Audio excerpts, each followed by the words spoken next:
अस्सलाम वालेकुम ख़वातीन व हज़रात, मुझे आज की इस वीडियो में आपसे एक इंतहाई अहम मौजू पर बात करनी है कि किस तरह से पाकिस्तान के अंदर बहुत ज्यादा जो पढ़े लिखे और रोशन ख्याल लोग हैं वो भी इर्द गिर्द फैली हुई जहालत की वजह से मजहब का चूरन बेचने के ऊपर मजबूर हैं ताकि सिर्फ और सिर्फ अपने किचन का खर्चा चला सकें और अपने सर्वाइवल को यकीनी बना सकें।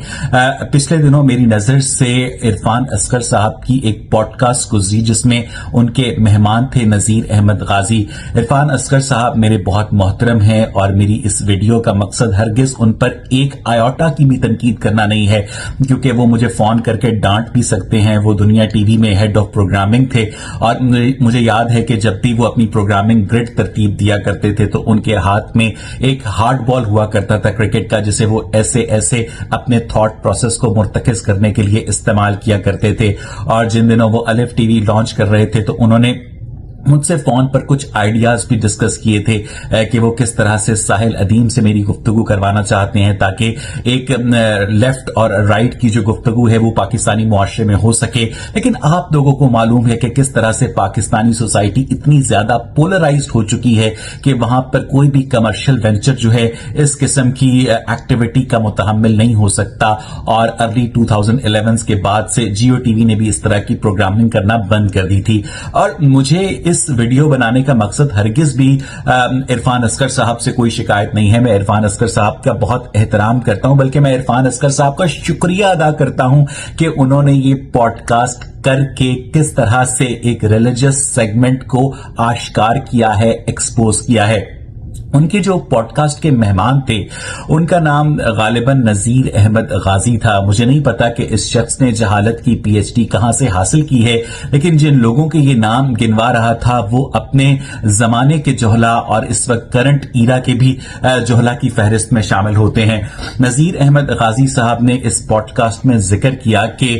डॉक्टर बशीरुद्दीन महमूद ने उन्हें कोई ऐसी बात बताई है जिसे आज वो शेयर करना चाहते हैं। और डॉक्टर बशीरुद्दीन महमूद 80s के अंदर पाकिस्तान एटॉमिक एनर्जी कमीशन का वो जाहिल साइंसदान था जो जिन्नों से बिजली पैदा करने की बाकायदा हुकूमत पाकिस्तान से ग्रांट वसूल किया करता था। और आज जो बिजली का क्राइसिस है वो शायद इसी वजह से है कि जिन्नों से बिजली पैदा की गई। और ये doctor Bashiruddin Mahmood current DG ISPR major general Ahmed Sharif का बाप है। और मेजर जनरल अहमद शरीफ जिस तरह से अपनी प्रेस कॉन्फ्रेंसेस में सिविलियन सुपरमेसी को चैलेंज करता है, सहाफियों को ललकारता है, पाकिस्तानी कौम को धमकियां देता है, वो उसी बाप की लेगेसी है जिस बाप की लेगेसी को वो कैरी फॉरवर्ड कर रहा है।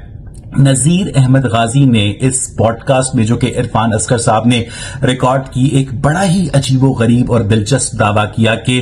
हुजूर सल्लल्लाहु अलैहि वसल्लम का जो मार्च 632 ईस्वी का खुतबा हज्जतुल विदा था वो फ्रांस की एक कंपनी ने रिकॉर्ड कर लिया है। और उसके पीछे थ्योरी है फिजिक्स की कि आप जो भी बोलते हैं वो साउंड वेव्स की शक्ल में इस कायनात में हमेशा महफूज रहता है। और जो फ्रांस की कंपनी है उस खुतबा हज्जतुल विदा में मौजूद बकिया 1,24,000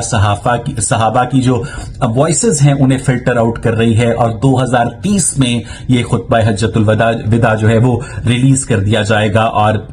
इसी खुतबा हज्जतुल विदा में यह भी कहा गया था कि किसी काले को गोरे पर, किसी अरबी को अजमी पर फौकियत हासिल नहीं। हालांकि हमें यह बताया गया है कि इमाम हुसैन जो है वो जन्नत में नौजवानों के सरदार हैं, पता नहीं किस फौकियत के लिहाज से। और हजरत बिलाल हबशी को भी किसी ने अपनी बेटी का रिश्ता नहीं दिया था क्योंकि वो शायद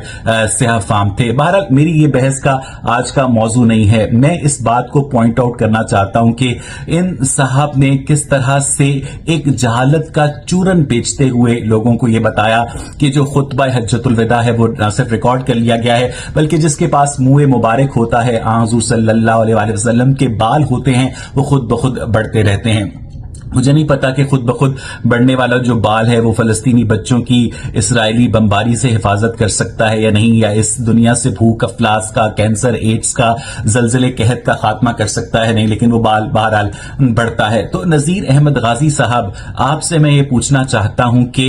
मुझे सबसे पहले ये बताइएगा कि फ्रांस की उस कंपनी का नाम क्या है। सिर्फ इतना बता दें, ठीक है, टू बिगिन विद, कि फ्रांस की उस कंपनी का नाम क्या है जिसने एक ग्राउंड ब्रेकिंग रिसर्च करते हुए, एक ग्राउंड ब्रेकिंग जो फिजिक्स का कारनामा सर अंजाम देते हुए कि वो 1400 साल माजी में जाकर एक पर्टिकुलर वॉइस को आइसोलेट कर सके, और अभी तक ये इंटरनेशनल मीडिया में किसी साइंटिफिक जर्नल में रिपोर्ट क्यों नहीं हुआ है। और ये जो दावा है आपका कि मैं 1992-93 में गया था और तब मुझे बताया गया था कि ये खुतबा रिकॉर्ड हो चुका है और ये 2030 में रिलीज होगा, तो मुझे ये बताइएगा कि अगले 6 साल में अगर ये खुतबा रिलीज नहीं होता तो क्या आप लोगों के आगे अपने झूठ पर माफी मांगेंगे? क्या आपको थोड़ी सी भी शर्म आएगी कि किस तरह से आप मुसलमानों की एक मुतबर्रक और मुकद्दस हस्ती का नाम इस्तेमाल करते हुए सिर्फ और सिर्फ लोगों की चंद लम्हों के लिए एक झूठी अटेंशन लेने के लिए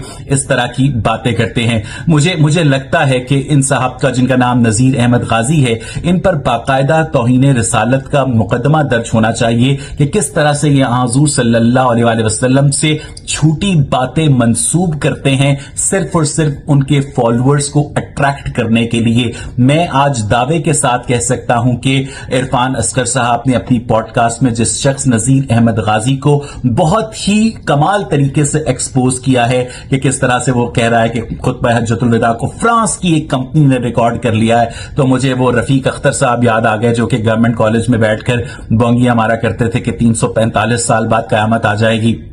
और जब उनसे उनकी इस बात का रेफरेंस मांगा गया तो उनके चेलों ने हम पर तरह तरह के हमले किए, लेकिन आज तक रफीक अख्तर की जानिब से इस बात का कोई रेफरेंस नहीं दिया गया कि 345 साल बाद कयामत आ जाएगी। तो मैं आज की इस वीडियो से आपको ये वार्न करना चाहता हूं कि जब भी आप कभी नजीर अहमद गाजी को देखें या नजीर अहमद गाजी से मिलें तो उनसे फ्रांस की उस कंपनी का नाम जरूर पूछिएगा जिसने तारीख में जाकर एक शख्स की वॉइस को आइसोलेट करने की टेक्निक दरियाफ्त कर ली है। उस टेक्निक का नाम भी पूछिएगा, उस टेक्निक का तरीका भी पूछिएगा, और यह भी पूछिएगा कि उनके पास, फ्रांस की कंपनी के पास हुजूर सल्लल्लाहु अलैहि वसल्लम की वॉइस का कोई सैंपल था जिसके साथ मैच करके फ्रांस की कंपनी इस नतीजे पर पहुंची कि हां ये आवाज जो है हुजूर सल्लल्लाहु अलैहि वसल्लम की आवाज है। जब तक लोग मजहब के नाम पर बेवकूफ बनते रहेंगे, इस तरह नजीर अहमद गाजी जैसे लोग, बशीरुद्दीन महमूद जैसे लोग जो हैं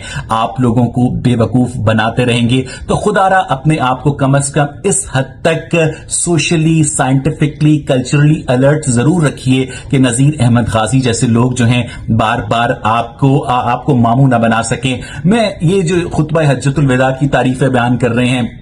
कि किसी काले को गोरे पर और किसी अरबी को अजमी पर फौकियत हासिल नहीं, इसके ऊपर बहुत सारी बातें की जा सकती हैं, क्योंकि नजीर अहमद गाजी का कहना है कि इस खुतबा हज्जतुल विदा को पढ़ने के बाद जो बराक हुसैन ओबामा है वो जो है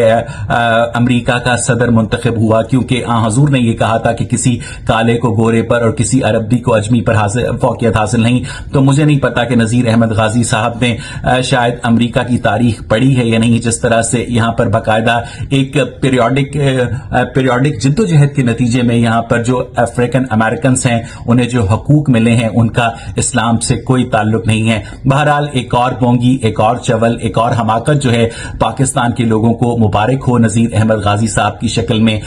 जिस तरह से साहिल अदीम साहब लोगों की साइंटिफिक अंडरस्टैंडिंग में इजाफा कर रहे हैं, डॉक्टर कैसर अहमद राजा लोगों की साइंटिफिक अंडरस्टैंडिंग में इजाफा कर रहे हैं, और या मकबूल जान, जावेद अहमद गामदी, अहमद जावेद साहब, तो उस लिस्ट में एक और इजाफा हो चुका है। आप सबको मुबारक हो नजीर अहमद गाजी की शक्ल में। आज की वीडियो देखने का बेहद शुक्रिया।